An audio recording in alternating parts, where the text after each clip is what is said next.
त्यांच्या प्रकरणाला अंजली दमानिया यांनी जे आरोप केले, विरोधी पक्ष म्हणून काँग्रेसची काय भूमिका आहे? आमची सुरुवातीपासून एकच प्रतिक्रिया याच्यावर आहे की महाराष्ट्राच्या मंत्रिमंडळामध्ये 65% भ्रष्टाचारी, ज्यांच्यावर खुनाचे आरोप आहेत, ज्यांच्यावर रेपचे आरोप आहेत, असे अनेक मंत्री आहेत. आणि जेव्हा 65% मंत्रिमंडळच हा जो भ्रष्टाचारी मंत्रिमंडळ असेल तर हा मंत्रिमंडळालाच बरखास्त केलं पाहिजे, ही भूमिका काँग्रेस पक्षाची आहे.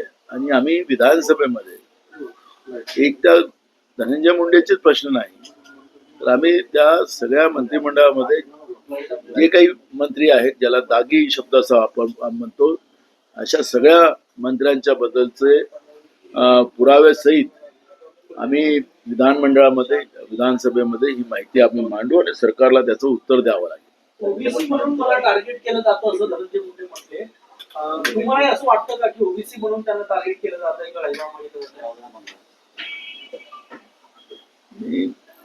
महाराष्ट्रामध्ये ओबीसीची परिस्थिती फार वाईटच आहे. ओबीसीची मतं भाजप घेते, पण सातत्यानं ओबीसीवर अत्याचार करते, हे आम्ही जेव्हा म्हणत होतो तो आरोप होता. आता त्या मंत्रिमंडळातलाच मंत्री ओबीसी आहे म्हणून मला टार्गेट केलं जाते असं म्हणत असेल तर आम्ही केलेले आरोप ते सत्य आहेत. त्याच्यामुळे ओबीसीच्या मुलांच्या स्कॉलरशिप असतील, ओबीसीच्या राजकीय आरक्षणाचा प्रश्न असेल, ओबीसीच्या आर्थिक आणि सामाजिक परिस्थिती याचा विषय असेल, त्याबद्दल भाजप मुद्दामून दुर्लक्षित त्या ओबीसी समाजावर करते असं सातत्यानं आपण पाहतोय. आणि त्यामुळे ओबीसी समाज भाजपने त्याला सातत्यानं टार्गेट केलेलं आहे, त्याच्या विरोधात सातत्यानं भाजप राहिलेली आहे. हे या मंत्रिमंडळातला मंत्री ज्या पद्धतीनं धनंजय मुंडे आपली भूमिका मांडते आहे ते आपल्याला स्पष्ट होत आहे. याच्या पहिले छगन भुजबळांनी आपली भूमिका मांडली आणि ओबीसीचं नेतृत्व करणारं छगन भुजबळासारखं एक ज्येष्ठ नेतृत्व त्यांनाही कसं अपमानित केलं ही आपण पाहिलं आणि त्यांनी पण ती भूमिका मांडलेली आहे. त्यामुळे भाजप सातत्यानं ओबीसीच्या विरोधात राहिलेली आहे, हे इथून स्पष्ट होतं. कुठेतरी छगन भुजबळ हे भाजपच्या वाटेवर अशी चर्चा आहे, काय वाटते? कारण मला कोण कोणत्या पक्षात जातो तो मुद्दा नाही आहे. या मंत्रिमंडळातला एक मंत्री जेव्हा ओबीसीला टार्गेट केलं जातं अजून सांगत असेल तर आम्ही कालपर्यंत जे सांगत होतो ते आरोपामध्ये त्यांच्याच मंत्रिमंडळातला मंत्री म्हणत असेल तर हे तथ्य निघालेलं आहे. प्रकाश आंबेडकरांनी त्या पद्धतीने युक्तिवाद केला आहे. मतदान वाढलं शेवटच्या तासामध्ये. तुमची लढाई वेगळी सुरू आहे, त्यांची लढाई वेगळी सुरू आहे. काही या संदर्भात काही प्रकाश आंबेडकरांशी तुमचा विषय एकच असल्यामुळे काही भेटभेट होणार आहे का? नाही, अजून कुठली भेटीचा प्रश्न नाहीये. आपण पाहिलं असेल की काँग्रेस पक्षाने जेव्हा महाराष्ट्रातल्या निवडणुका झाल्यानंतर जी मी स्वतः पत्रकार परिषद पहिली घेतली होती त्याच्यातच आम्ही सांगितलं होतं की आमचं युएनवर ऑब्जेक्शन नाही. आमचं ऑब्जेक्शन मताधिक्य जे वाढवलं गेलेलं आहे शेवटच्या दिवसापर्यंत, ते कसं वाढलं, कुठले लोक आहेत, हे महाराष्ट्राची लोकसंख्या जेवढी नाही रोडवाली त्याच्यापेक्षा जास्त ही संख्या आली कुठून, हे निवडणूक आयोगाने स्पष्ट करावं. त्याचप्रमाणे संध्याकाळच्या 6 वाजताच्या नंतर झालेली 76 लाख मतं हे कुठल्या बूथवर झाली याचे व्हिडिओ फुटेज आम्हाला उपलब्ध करून द्यावे अशी आम्ही निवडणूक आयोगाकडे मागणी केली. पण निवडणूक आयोगाला जेव्हा मागणी आम्ही केली तर भाजपवाल्यांच्या पोटात दुखलं. आम्ही निवडणूक आयोगाला प्रश्न विचारतो तर भाजपवाले आमच्यावर टीका करतात. याचा अर्थ निवडणूक आयोगाने भाजपला मदत केली आहे का, हा प्रश्न निर्माण होतोय. राहुल गांधीजींनी काल जेव्हा लोकसभेमध्ये हा विषय मांडला तर राज्याचे मुख्यमंत्री सांगतात की महाराष्ट्राची बदनामी होत आहे, तुम्ही लोकशाहीची हत्या करताय. ते निवडणूक आयोगाला प्रश्न विचारतात आहे. राहुल गांधींनी स्पेसिफिक सांगितले माझा आरोप नाही, ही वस्तुस्थिती हे सांगितलेलं आहे. तरी मुख्यमंत्री म्हणतात की महाराष्ट्राची बदनामी होत आहे. महाराष्ट्र शाहू फुले आंबेडकरांचा आहे, लोकशाहीला मान्यता प्राप्त असलेलं हे महाराष्ट्र आहे. शाहू फुले आंबेडकरांच्या विचारांना पुढे जाणारा महाराष्ट्र आहे. ज्या महाराष्ट्रामध्ये दिवसाढवळ्या लोकांच्या मतावर डाका टाकण्याचं पाप हे निवडणूक आयोगाने केलं असेल तर त्याला देवेंद्र फडणवीस असतील किंवा भाजपचे नेते असतील हे सपोर्ट करत असतील निवडणूक आयोगाला, तर याच्यातच दाळ में काला आहे ही गोष्ट त्या ठिकाणी स्पष्ट होते. आणि म्हणून आम्हाला निवडणूक आयोगाला विचारू द्या. आम्ही निवडणूक आयोगाने उत्तर दिलं नाही. आम्ही सगळे डाटा, आता आमची इगल नावाची एक कमिटी महाराष्ट्रामध्ये या सगळ्या निवडणुकीची माहिती घेण्यासाठी केंद्रीय नेतृत्वाने तयार केलेली आहे. आणि अजय माखनच्या नेतृत्वात ती कमिटी आहे. त्याच्यामध्ये जवळपास 7-8 सदस्य त्या कमिटीमध्ये आहे. हा सगळी माहिती घेतल्यानंतर आम्ही स्वतः या प्रकरणामध्ये काँग्रेस पक्ष सुप्रीम कोर्टामध्ये दाद मागणार आहे. आणि म्हणून त्या पद्धतीची आमची तयारी सुरू झाली. फुल प्रूफ निवडणूक आयोगाने केलेलं पाप आम्ही देशाच्या जनतेच्या लक्षात आणून देणार आहोत. आणि कुठल्या पद्धतीनं भाजप या निवडणूक आयोगाच्या माध्यमातून, कारण की एक गोष्ट आपण पाहिली, चीफ जस्टिस ऑफ इंडिया, विरोधी पक्ष नेता आणि सत्ता पक्षाचे 2 सदस्य निवडणूक आयोग नेमण्यासाठी तयार केला तो अशा पद्धतीची कमिटी होती. पण आपण पाहतोय की नरेंद्र मोदीच्या सरकारने चीफ जस्टिस ऑफ इंडियाला बाजूला काढलं, आपलं बहुमत करून टाकलं आणि त्या माध्यमातून ही जी पारदर्शकतेचा भाग लोकशाहीतला होता त्याला कसं लपवलं जातं आणि आपल्या बगल बच्च्याला निवडणूक आयोग कसं करता येतं हा दृष्टिकोन त्या ठिकाणी स्पष्ट होते आहे. आणि म्हणून ही सगळी डाळच काळी आहे, लोकशाहीचा खून भाजप करते आहे हे त्याच्यातून स्पष्ट होतं. बीड प्रकरण राज्यभर गाजत असताना मुख्यमंत्री झाल्यावर पहिल्यांदाच मुख्यमंत्री आज बीडचा दौरा करणार, कसं पाहतो? खरं तर मुख्यमंत्र्याला सगळ्या गोष्टी त्या ठिकाणी अवगत आहे. बीडचा प्रश्न असो किंवा परभणीचा असो, त्यांना सगळं माहिती आहे. त्याचा दौरा करून काय त्या ठिकाणी मला माहिती नाही काय त्याच्यात घोषणा करणार आहे. पण माझा प्रश्न त्या ठिकाणी असा आहे की घटनाशी तुम्ही अवगत आहात, गुन्हेगार कोण आहे, परभणीच्या प्रकरणात गुन्हेगार कोण आहेत, पोलीस स्वतः गुन्हेगार त्याच्यामध्ये आहे आणि त्याला कोणी आदेश दिलेला होता. महाराष्ट्रामध्ये सातत्याने या घटना होतात आहे. बदलापूरची घटना ही त्याच्यातली एक सगळ्यात मोठं उदाहरण आपल्याला देता येईल. माननीय हायकोर्टाने त्याच्यामध्ये सरकारवर ताशेरे ओढले. ज्या पोलिसांनी फेक एन्काउंटर केलं त्या पोलिसांवर गुन्हे दाखल करण्याची भूमिका माननीय हायकोर्टाने केलेली आहे. फेक एन्काउंटर आणि मग स्वतःच्याच हातात बंदूक दाखवून मैं हूं डॉन अशा पद्धतीचं भूमिका राज्यात बसलेली मंत्रिमंडळातली लोक हे करत असतील आणि निर्दोष लोकांना गोळ्या टाकून मारत असतील तर कोणाच्या आदेशाने होत आहे? पोलीस मुख्यालयातून झालं का मंत्रालयातून झालं त्याची माहिती दिली पाहिजे ना. मान्य हायकोर्टाच्या समोर अक्षय शिंदेच्या प्रकरणामध्ये अजूनही सरकार काही बोलायला तयार नाही. काय लपतंय सरकार?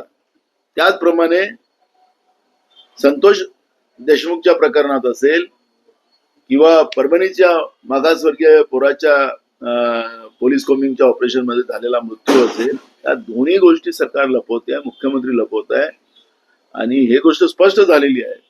आणि म्हणून मुख्यमंत्र्यांनी अजूनही वेळ गेलेली नाही. महाराष्ट्र खूप पेटवला तुम्ही. महाराष्ट्रामध्ये रोज माध्यमामध्ये आता बीड जिल्हा गाजतोय, परभणी तर तुम्ही साइडट्रॅक करून टाकला तुमच्या पद्धतीनं. कारण ते तर आम्ही ते पाप कधी आम्ही ते लपू देणार नाही. ते परभणीचंही पाप आम्ही उघडच आणू. पण एक गोष्ट त्याच्या ठिकाणी महत्वाची आहे की हे सगळं वादळ निर्माण करून जनतेला माध्यमाच्या माध्यमातून डायव्हर्ट करण्यामध्ये हे यशस्वी झालेत. शेतकऱ्यांच्या शेतीच्या मालाला भाव द्यायचा नाही, शेतकरी रोज आत्महत्या करतात त्याच्यावरची चर्चा नाही.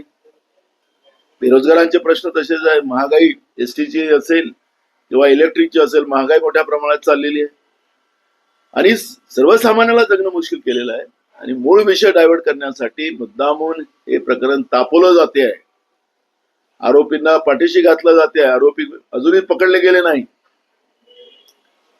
सरकार एवढं कमजोर महाराष्ट्रामध्ये पहिल्यांदा आम्ही पाहतोय की एवढं कमजोर सरकार या महाराष्ट्रामध्ये आलेलं आहे. आरोपी समोर आहेत पण आरोपी यांना भेटत नाही, अशी परिस्थिती आज आहे. काल देवेंद्र फडणवीस यांनी खराब झाले खूप अशी परिस्थिती नाही, परंतु पुन्हा सोबत येऊ अशी परिस्थिती नाही.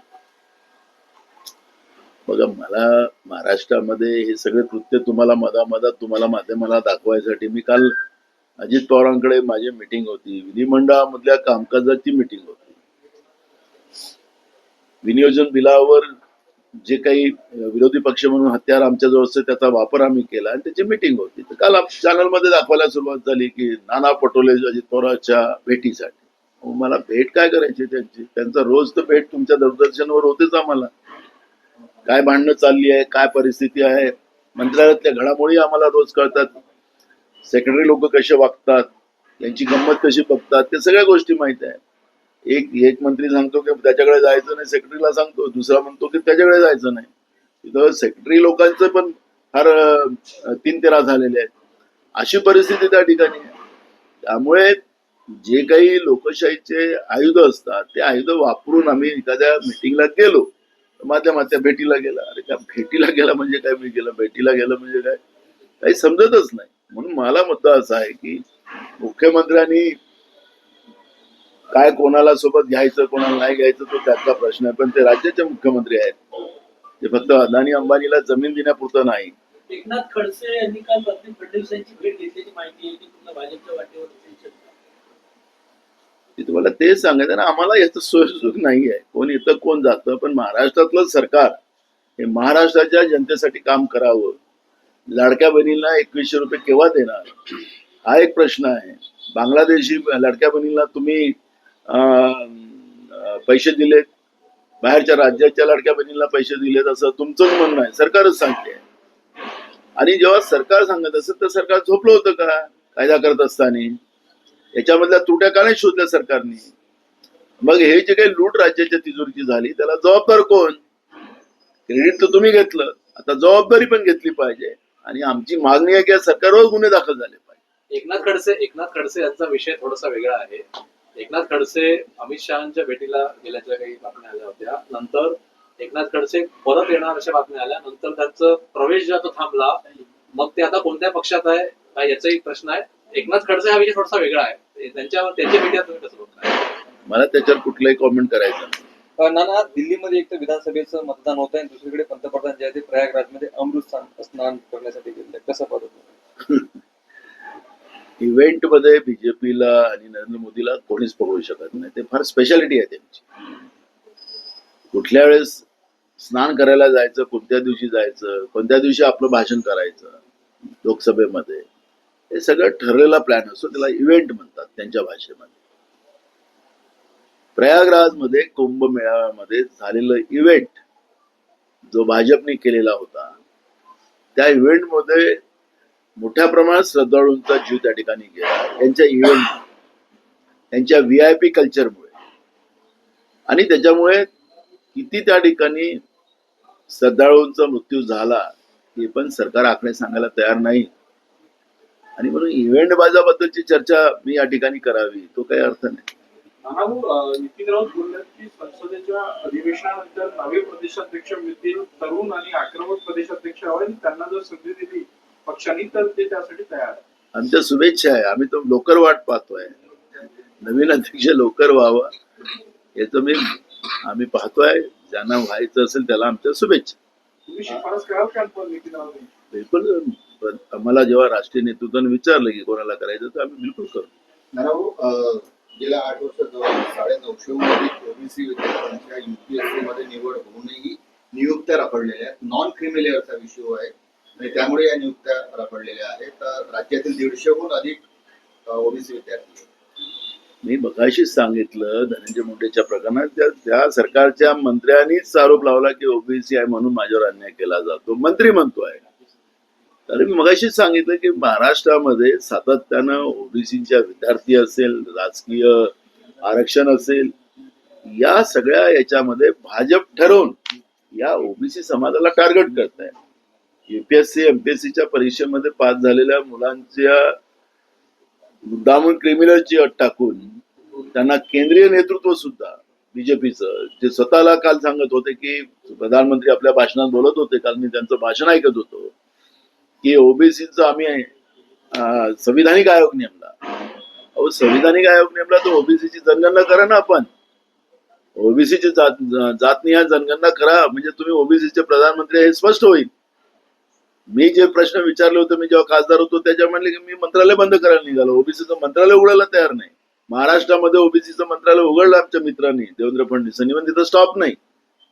ओबीसीच्या पोरांसाठी वसतिगृह नाही महाराष्ट्रामध्ये. आणि ओबीसीची कहाणी सांगणारी लोक आणि त्यांचाच मंत्री जेव्हा बोलतोय तर हे कसं आयुष्य बर्बाद करताय ओबीसीच्या तरुण पिढीचं, हे ज्वलंत उदाहरण. युपीएससी आणि एमपीएससीच्या परीक्षेमध्ये पास झालेल्या पोरांना क्रिमिनलच्या नावाने त्यांना पोस्टिंग दिलं जात नाही, ही गंभीर बाब आहे आणि ती आम्ही विधानसभेमध्ये हे मुद्दे उपस्थित करू.